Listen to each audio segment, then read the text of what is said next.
E existe uma dificuldade, por mais que a gente se esforce para deixar isso mais claro, tem o problema, às vezes, até da interpretação de texto depois que isso é divulgado. O que eu tento é tentar passar a mensagem da informação principal sempre do trabalho. Eu não consigo, em uma postagem do Instagram, detalhar completamente o texto.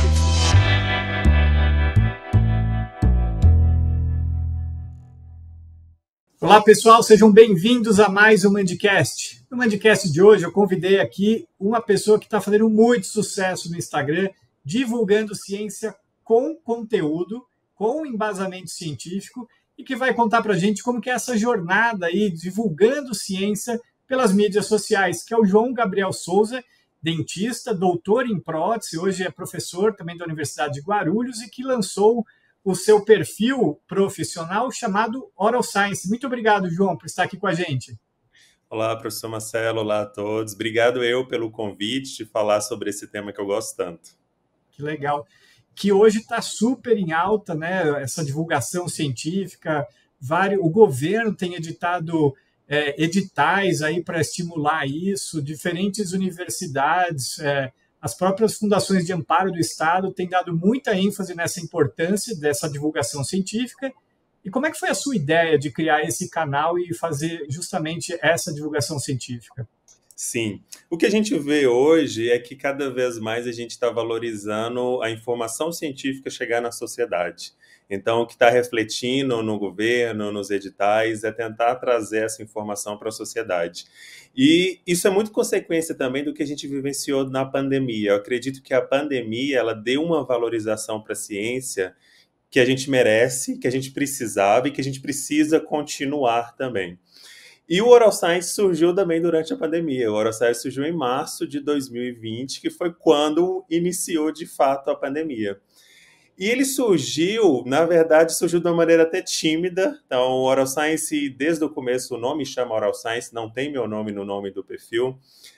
Não é minha foto, a foto do perfil. Eu sempre quis ter, de certa forma, estar por trás da logo para me dar mais liberdade de falar algumas informações científicas. Surgiu um pouco da minha carreira científica, eu queria ler um pouco mais sobre outros assuntos dentro da odontologia, que não seja só a minha área de atuação. E eu queria utilizar também, o que eu estava vendo na rede social, é que tinha muito público clínico de graduação e que tinha muita dificuldade de entender ciência. Como eu tinha terminado a pós-graduação em 2019, mestrado, doutorado, e uma das habilidades básicas que a gente adquire na pós-graduação é leitura crítica. E eu queria poder usar isso um pouco a favor da odontologia como um todo. Por que não usar essa minha habilidade? Eu acho um pouco egoísmo se eu tenho um conhecimento ou se eu tenho uma capacidade de adquirir um conhecimento e não transmitir. A gente sabe que no Brasil muita gente não tem nem acesso aos artigos científicos. Quem está inserido na pós-graduação em estrito sensu tem esse acesso. Então, por que não transmitir? Então, no começo da pandemia, eu comecei a assistir muita live, eu comecei a ver muita informação científica, eu só tinha meu perfil pessoal no Instagram, e eu falei, por que não fazer isso também? E eu tinha um grande exemplo para mim, que foi o professor Jaime Cury, desde que eu entrei no mestrado, lá em 2014, já estava no Facebook divulgando informação científica, e eu pensava, se ele, com a carreira que ele tem, está lá divulgando todo dia, eu que sou um jovem doutor, tenho obrigação de estar também divulgando informação científica. Então, a Oral Science surgiu desse momento de pandemia, onde muita gente, muitos pesquisadores, foram para as redes sociais. Ah, que legal. E aí, hoje, né, consolidado ali, com bastante seguidores, como que você abrange a variedade de tópicos relacionados à saúde bucal? Como que você escolhe os temas que você quer discutir naquele tópico aqui, naquele momento? Sim. Uma coisa que me perguntam bastante em relação a isso é porque fica parecendo que a Oral Science é uma grande equipe de especialistas em todas as áreas da odontologia. E não é, a Oral Science sou eu, basicamente. Então, todos os temas e todos os textos são feitos por mim. Obviamente que eu não atuo na minha carreira científica, carreira profissional em todas as áreas da odontologia, mas é isso que eu falei, usar a leitura crítica. Eu acho que essa é uma habilidade de leitura crítica, que ela é independente de área do conhecimento. Para a gente, ciência, questões básicas de ciência é básica em qualquer área também. Hoje, com mais de 3 anos fazendo Oral Science, hoje é muito mais fácil eu escolher um tema. Hoje eu sei o que funciona, e o que funciona eu digo que dá engajamento, o que as pessoas entendem, Um grande exemplo é, às vezes, alguns estudos eu trabalho muito com microbiologia oral, às vezes eu não consigo postar um estudo meu, porque às vezes é uma dificuldade de transmitir umas questões básicas para um público mais leigo. Então, a minha escolha é muito baseado no eu querer ler um tema sobre um assunto específico, por algo que eu vi, eu acompanho muito rede social, eu sou viciado em rede social, então eu estou sempre vendo postagens de outros professores, postagens de outros perfis, e obviamente, às vezes, pessoas leigas do meu convívio, eu vejo com dúvidas muito básicas, eu penso, talvez esse seja um tema. E eu vou lá e procuro um artigo que atenda a esse tema. E quando eu estou procurando também esse trabalho, ali eu já faço uma avaliação criteriosa de qualidade. Se eu acho que um trabalho é muito ruim, eu não vou divulgar. Então, eu já faço essa avaliação antes da divulgação. E, obviamente, que o perfil ele tem outras linhas de não só estudo científico que eu fui desenvolvendo para valorizar algumas questões, por exemplo. Eu sempre quero valorizar pesquisadores e instituições brasileiras. Então, eu priorizo estudos de pesquisadores brasileiros, eu quero homenagear professores brasileiros que contribuem para a ciência nacional e internacional. Eu quero falar das faculdades de odontologia e falar de temas importantes. Instagram dá voz, amplia a nossa voz. Então, eu preciso falar de questões, por exemplo, de desigualdade racial na odontologia. Eu preciso usar essa minha voz para discutir temas relevantes. Então, assim vão surgindo muitos temas. Nem sempre existe um padrão, existem temas que estão em alta e que eu gostaria também de falar um pouco sobre a minha opinião dentro daquela temática. Legal, que bacana. Nós aqui na instituição, nós também sentimos essa necessidade, tanto que há uns 6 anos atrás, em todas as dissertações e teses da Faculdade de São Leopoldo Mandic, depois do resumo e do abstract, que são obrigatórios, né, nas dissertações e teses, nós criamos um terceiro resumo, que é a divulgação científica para leigos. E eu vejo todos os nossos alunos, grande parte dos nossos alunos e até dos professores falando, esse é o capítulo mais difícil de escrever. É você escrever aquela coisa científica e tirar toda aquela coisa científica e tentar explicar isso para um leigo, né? Como que você encara isso? Você ainda sente essa dificuldade? Bastante, muito assim. Então, e existe uma dificuldade, por mais que a gente se esforce para deixar isso mais claro, tem um problema, às vezes, até da interpretação de texto depois que isso é divulgado. O que eu tento é tentar passar a mensagem da informação principal sempre do trabalho. Eu não consigo, em uma postagem do Instagram, detalhar completamente o estudo científico. Por isso, eu sempre coloco a fonte do estudo para que as pessoas, e eu sempre incentivo, tenham que ler a fonte original. Não dá mais para confiar em informação em rede social e compartilhar sem saber de onde aquela informação saiu. A gente precisa conferir. Então, eu tento extrair de alguma forma do artigo, quando eu vou lendo o trabalho, eu já vou fazendo um resumo das informações principais que eu preciso que o leitor entenda a ideia principal daquele trabalho. Uma questão que eu sempre tento focar é o resultado principal e as limitações do trabalho, mas não limitações nunca apontadas por mim. Como eu falei, se eu acho que o estudo é de baixa qualidade, eu nem divulgo. As limitações já estão lá no texto, estão na discussão. Então, as limitações que eu divulgo já estão presentes lá. E a gente precisa também pensar não só na informação principal do trabalho, mas transformar isso para um leigo. Às vezes eu tento pensar, eu tenho um público muito grande de graduação, e por ser professor também na graduação, eu sempre tento pensar, estou divulgando com foco na graduação. Meu foco nunca é o mestrando e o doutorando, porque esse às vezes tem acesso ao artigo científico, esse tem um entendimento maior sobre a ciência. Mas se eu atinjo o clínico e o aluno de graduação, eu estou mais satisfeito com isso, de certa forma. Então, às vezes, substituir termos, evito termos técnicos, evito informações desnecessárias que podem levar a alguma confusão. Mas também acho que a rede social está aí para discussão. Então, por mais que tenha problemas de interpretação, de texto, algo assim, é sempre bom uma discussão saudável e sempre bom ouvir a opinião de outros profissionais para se evoluir e que, às vezes, dali daquela discussão vai surgir novas dúvidas, novos estudos e a gente consegue avançar na odontologia como um todo. Mas eu acho que eu sempre tento ter uma informação muito objetiva e clara, sem complicar demais, pensando no leitor mais leigo possível. Não, é isso aí, eu concordo absolutamente. E nisso gera um desafio, né? E qual que é o maior desafio que você entende aí para essa disseminação e promover essa educação baseado na evidência científica? O desafio é a mudança, às vezes, de comportamento, de conhecimento, de postura de alguns profissionais. Infelizmente, a gente tem ainda uma parte muito grande da odontologia que tem uma prática profissional muito baseada em achismo, e é difícil você mostrar um estudo científico que fala totalmente o contrário do que aquela pessoa faz há anos, do que os docentes ensinaram, e fazer essa mudança de opinião. A odontologia na rede social ela é muito forte do ponto de vista clínico. A gente tem muito profissional clínico famoso nas redes sociais. E que, às vezes, alguns deles defendem ideias contrárias do que a ciência defende. Então, eu acho que o maior desafio é tornar essa informação clara de uma maneira que a gente consiga, pelo menos, despertar nesses profissionais, nesses acadêmicos, o interesse em ler mais sobre, quem sabe, ter uma mudança de opinião.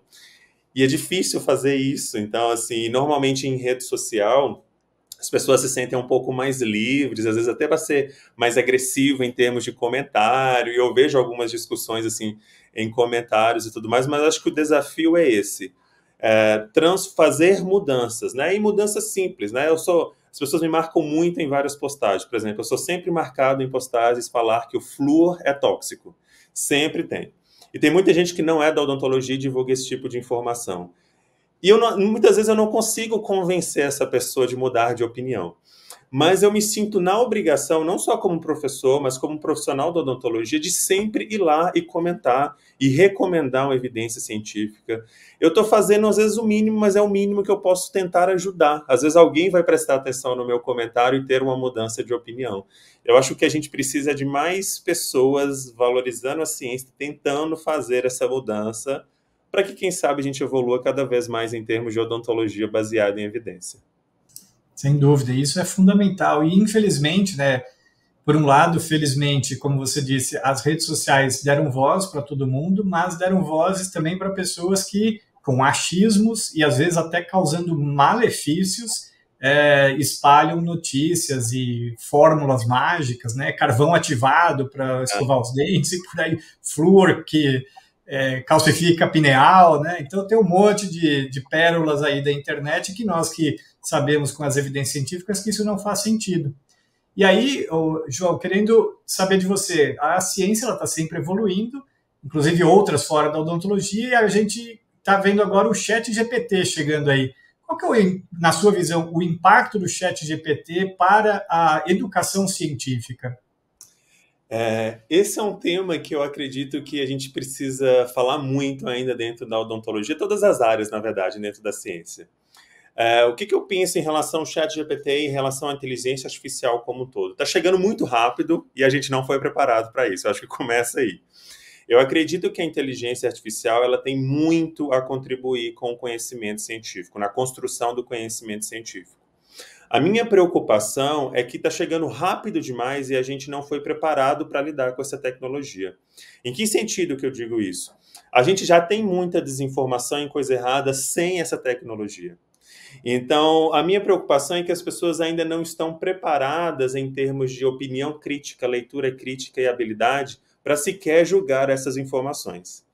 Então, acho que uma comparação é muito o que a gente vê em relação a... Quero divulgar uma informação em odontologia, eu fui lá e joguei no Google o primeiro site, eu vou lá e faço um Reels e divulgo na rede social. Não funciona assim. Porque quando você pensa no público leigo, isso tem um impacto em desfecho de saúde.